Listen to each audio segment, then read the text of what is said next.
दूसरा अध्याय प्रारंभ। श्रीमद् भागवत गीता। संजय ने कहा, हे धृतराष्ट्र, जब श्री कृष्ण व्याकुल चित्त अर्जुन से बोले, हे अर्जुन, अनार्य के सेवन करने योग्य अपयश कारक मोह इस समय तुम्हारे मन में कहां से आया? तुम कायर मत बनो, शोभा नहीं देता। तुम हृदय की दुर्बलता को त्याग कर युद्ध के निमित्त खड़े हो जाओ। अर्जुन ने कहा, हे मधुसूदन, मैं रण में पूज्य भीष्म और द्रोणाचार्य के ऊपर बाण प्रहार कर कैसे युद्ध करूं? गुरुजनों को मारकर इतने रक्त से सने भोगों को कैसे भोगूंगा? हम नहीं जानते कि संग्राम में हम दोनों में से कौन जीतेगा। यदि हम जान भी लें तो भी जिनको मार करके हम जीवित रहना नहीं चाहते, वही धृतराष्ट्र के पुत्र हमारे सामने प्रस्तुत हैं। मैं आपसे पूछता हूँ, जिससे निश्चय करके मेरा भला हो वह मुझे समझा कर कहिए, क्योंकि मैं आपका शिष्य हूँ। मुझे शिक्षा दीजिए। मुझे पृथ्वी का निष्कंटक राज्य मिल जाए और देवताओं का भी अधिपत्य मिल जाए, तो भी ऐसा कोई उपाय नहीं दिखता कि जो मेरी इंद्रियों के शोक को दूर करे। हे गोविंद, मैं युद्ध नहीं करूंगा। यह कहकर अर्जुन चुप हो गया। संजय बोला, हे राजन, दोनों सेनाओं के मध्य में खिन्न होकर बैठे अर्जुन से श्री कृष्ण ने ये वचन कहे, हे अर्जुन, जिनके लिए शोक नहीं करना चाहिए तो उसके लिए शोक करता है, और पंडितों के से वचन तो कहता है, परंतु पंडित लोग ना मेरे मरों का शोक करते हैं ना जीवितों का। यह बात असंभव है कि मैं पहले न था, तुम न थे, और ये राजा भी ना थे, और इसके बाद नहीं रहेंगे। जैसे देहधारियों की इस देह को लड़कपन, जवानी, बुढ़ापा ये अवस्था होती है, तैसे ही मृत्यु के बाद दूसरी देह की भी होती है। इसलिए पंडित लोग मोह को प्राप्त नहीं होते हैं। हे नरश्रेष्ठ, सुख दुख को समान मानने वाले जिस वीर पुरुष को ये ब्रह्मा पदार्थ क्लेश नहीं देते, वह मोक्ष पाने का अधिकारी है। असत वस्तु का तो अस्तित्व नहीं है और सत का अभाव नहीं है। इस प्रकार इन दोनों को ही तत्वज्ञानी पुरुषों ने देखा है। जिससे सारा संसार व्याप्त है उसको अविनाशी जानो, क्योंकि इस नाश रहित आत्मा का विनाश करने में कोई समर्थ नहीं है। अतएव हे भारत, तुम युद्ध करो। जो पुरुष इस आत्मा को मारने वाला तथा जो मरने वाले मानते हैं, वे दोनों ही ज्ञानी नहीं हैं, क्योंकि यह आत्मा ना मरती है ना मारती है। आत्मा ना कभी जन्मती है और ना कभी मृत्यु को प्राप्त होती है। नष्ट होने पर भी यह नाश को प्राप्त नहीं होती। जो पुरुष इस आत्मा को नित्य विनाशी, निर्विकार और अजन्मा जानता है, वह किसको घात करवाएगा और किसको मारेगा। जिस प्रकार मनुष्य पुराने वस्त्र को फेंककर नए वस्त्र ग्रहण करता है, उसी प्रकार आत्मा पुरानी देह छोड़कर नई देह धारण करती है। आत्मा को शस्त्र नहीं काट सकते हैं, अग्नि नहीं जला सकती है, जल भिगो नहीं सकता। यह विनाशी, सर्वव्यापी, शिथिल, अचल और सनातन है। यह इंद्रियों से जानी नहीं जा सकती, यह कल्पना से भी परे है। इसलिए ऐसा जानते हुए तुम्हें शोक करना उचित नहीं है।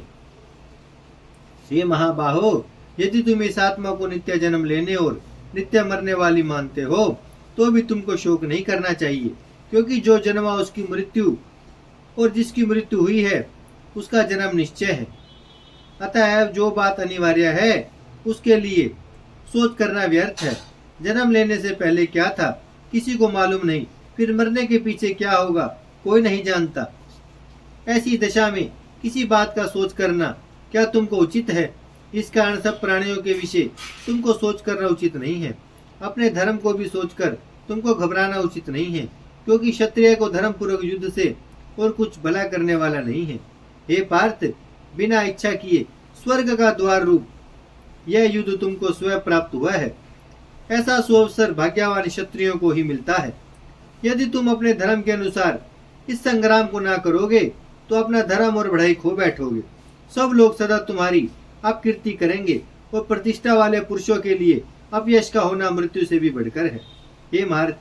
ये महारथी समझेंगे कि अर्जुन डरकर संग्राम से हट गया, और अब तक जो लोग तुम्हारा मान करते थे वे अपयश करने लगेंगे।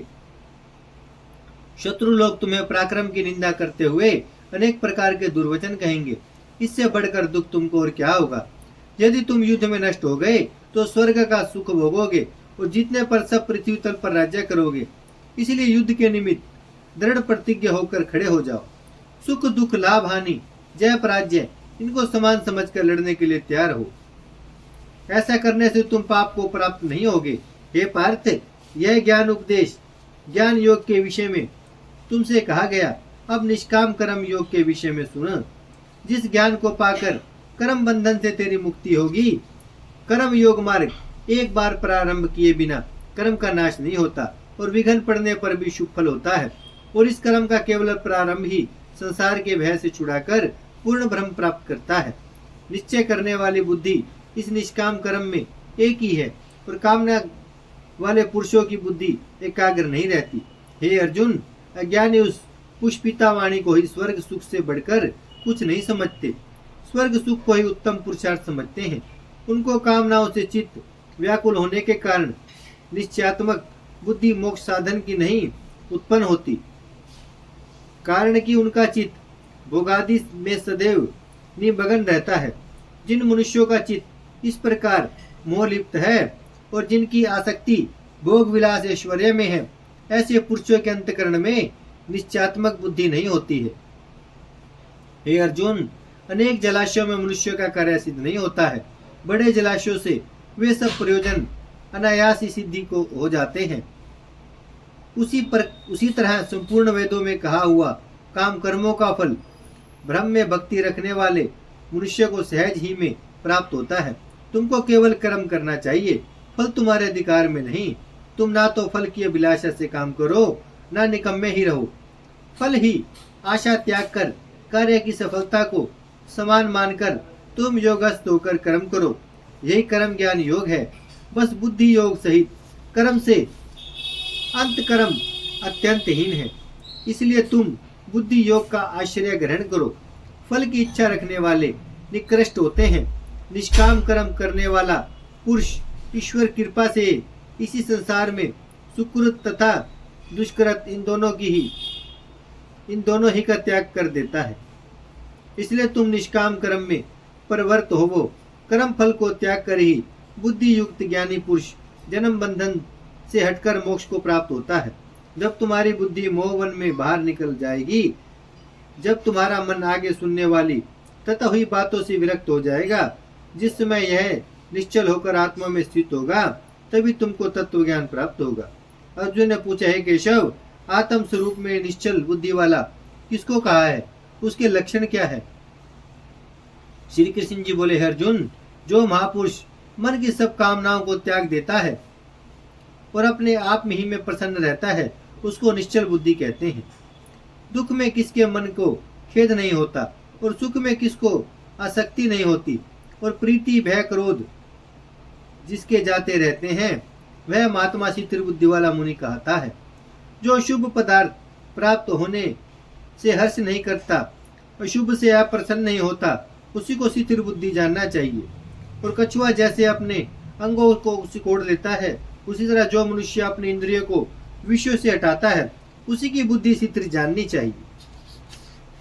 निराहारी पुरुष के विषय घट जाते हैं, परंतु विषय में उसकी चाह बनी रहती है। पर ब्रह्म का अनुभव होने पर चाह भी घट जाती है। हे अर्जुन, मोक्ष में प्रत्यक्ष करने वाले विद्वान व्यक्ति को ही परबल इंद्रिय बलात्कार से उसके मन को जीत लेती हैं। इसलिए सब इंद्रियों को विषयों से रोक मेरे विषय तत्पर हो जावे। जिसने इंद्रियों को वश में कर लिया, उसी की बुद्धि निश्चल है। जो पुरुष विषयों के ध्यान में रहता है, उसकी प्रीति हो जाती है। प्रीति होने से कामना होती है। इच्छा के पूर्ण न होने से क्रोध की उत्पत्ति होती है। क्रोध से अविवेक होता है। अविवेक से श्रवण शक्ति नष्ट हो जाती है। श्रवण शक्ति के नाश होने से बुद्धि क्षय होती है। जिसकी बुद्धि का नाश हुआ, वह विनाश को प्राप्त होता है। जो पुरुष राग द्वेष से रहित हो अपने मन को वश में रखता है, वह शांति को प्राप्त होता है। शांति मिलने पर सब दुखों का नाश हो जाता है। प्रसन्न चित्त वाले की बुद्धि निश्चल होती है। जो पुरुष योग युक्त नहीं है, उसकी निश्चल बुद्धि उत्पन्न नहीं होती। ईश्वर में भावना नहीं होती। भावना के न होने से शांति प्राप्त नहीं होती। अशांत को सुख कहाँ से मिलेगा? जैसे वायु नाव को जल में खींच ले जाती है, उसी प्रकार इंद्रियां उस पुरुष की बुद्धि का नाश कर देती हैं। इस कारण हे महाबाहो, जिसकी इंद्रियां विषयों में सर्वथा रोक ली गई हैं, उसकी बुद्धि स्थिर है। जो सब प्राणियों की रात है उसमें संयमी जागता रहता है, और प्राणी मात्र जिस समय जागते हैं मुनिजनों की वह रात्रि है।